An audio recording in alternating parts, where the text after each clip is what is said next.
Today's question of the day was, what is an era? An era is a period of time noted for its events, people, and other characteristics. Sort of like the regions of Texas where each region has things in common that make it easily grouped.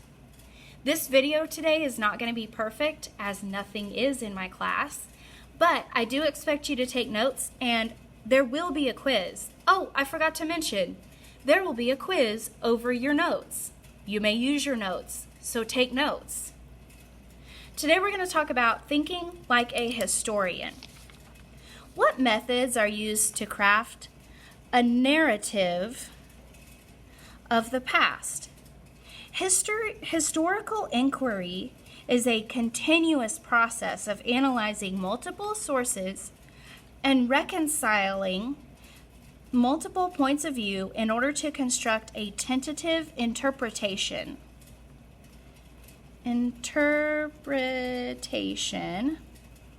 Be prepared for some spelling errors. Not going to be perfect. Tentative interpretation of the past. What is the task of a historian? Historians use interpretations of the past to determine change and continuity of political, economic, and social patterns, as well as to infer cause and effect relationships. Infer means kind of like a hypothesis. They're going to draw conclusions about cause and effect relationships. How do historians, geographers, and social scientists conduct credible research? Historians, geographers, and social scientists conduct research by creating compelling questions, evaluating sources, gathering, analyzing, and synthesizing information, and communicating conclusions supported by evidence. Synthesizing means putting things together. So they're connecting the dots in order to come up with a conclusion and then talking about it with others. It's a lot like the scientific method. Performance assessment. Analyze a set of related documents to determine proficiency at. Number 1, sourcing the document to identify. Oh, I spelled that wrong. Told you. Okay. Identify who wrote the document, when the document was written, where the document was written, the type of documents, and why the documents were produced. Number 2 is that we are contextualizing the documents by taking into consideration how, when, and where the documents were produced influenced the author or content of the document.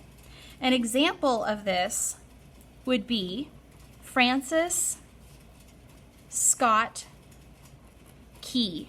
Now, when I say that, I hope that you know that he is the author of our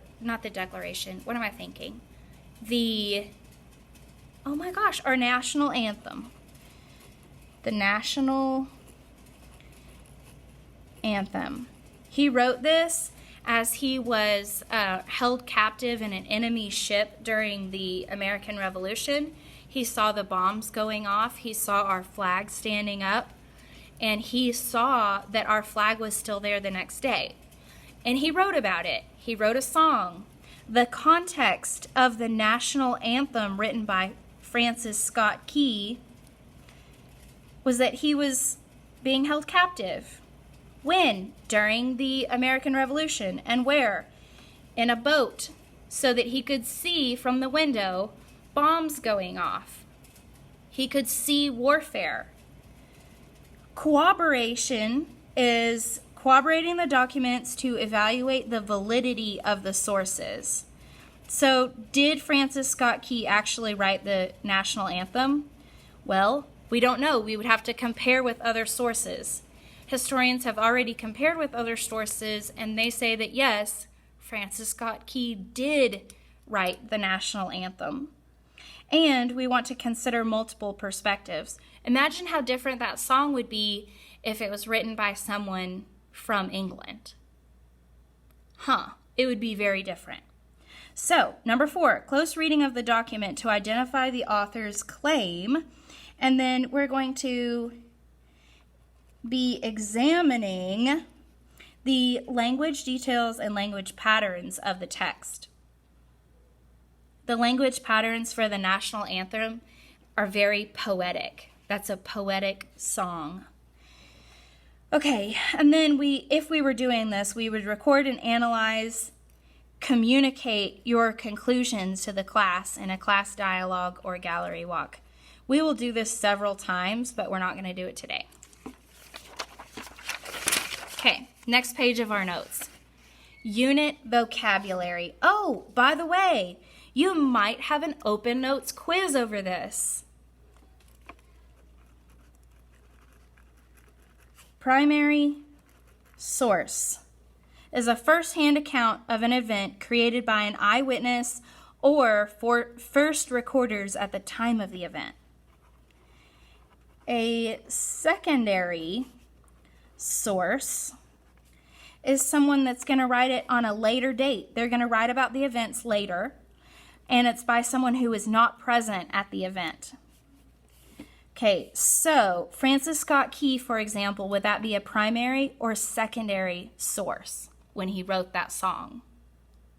You're right, it's going to be a primary source. The next word that we're going to look at is sourcing, and that is examining who, what, when, where, why of a document. Contextualizing is taking into consideration how the author was influenced by when and where the document was produced. Corroboration is comparing different sources in order to gain a more accurate account of the past, evaluate the validity of a source, and or consider multiple perspectives. A close reading is when we critically examine significant details and language patterns of a text in order to develop a deep understanding of the author's claim or point of view. We have actually already done a close reading, and we did a close reading of Everything I Know I Learned in Kindergarten. Crap, I'm going to spell that wrong. Kindergarten. Remember how we all found different things important about that reading? Well, that's called point of view. An opinion or perspective presented by an author of a document influenced by the author's personal experience. So we all had different points of view over our kindergarten reading, which we discussed at length. Then we also have a frame of reference, which is the personal attributes and life experiences of an author that may have influenced his or her point of view. What creates a point of view is the frame of reference. Also, we want to look at the historical context when reading documents. That's the circumstances of the time in which an event occurred or in which an author lived that may have influenced his or her point of view. Going back to Francis Scott Key, obviously he had lived through some pretty traumatic revolutionary experiences, and he was being held captive while he was seeing this battle, which gives us the historical context for our national anthem. Okay, guys, so these are your notes. Put this in your folder. Put these notes in your folder and pass your folder up. When you're done with class, the Bison of the Month will collect these when there's 3 minutes left in class. I have intentionally left time for you to work on your assignment from yesterday. If you don't finish this today, it is homework. It is due tomorrow. Use a separate sheet of notebook paper to write a response to this statement. Learning about history is important because. Write your answer in 2 to 3 paragraphs and 5 to 6 sentences each. We talked about yesterday how you're going to put your name on it, your paper, your class period, which should be 1, 2, 3, or 5. And then the date. Yesterday's date was 9/10/18. You write the title of the assignment. Learning about history is important because you're going to write your first paragraph, making your first point. That's going to be 5 to 6 sentences. Skip a line. Second paragraph. Skip a line. Third paragraph. Okay, when you're done with this assignment, if you finish today, put this in the alphabetizer. That is your assignment for today. When you're finished, you get to read. You can read a history book. You can read an AR book. You can read a textbook. Have the book open on your desk. That is the requirement. Be looking at the text on your desk once you're finished. Thanks. Have a great day. See you tomorrow.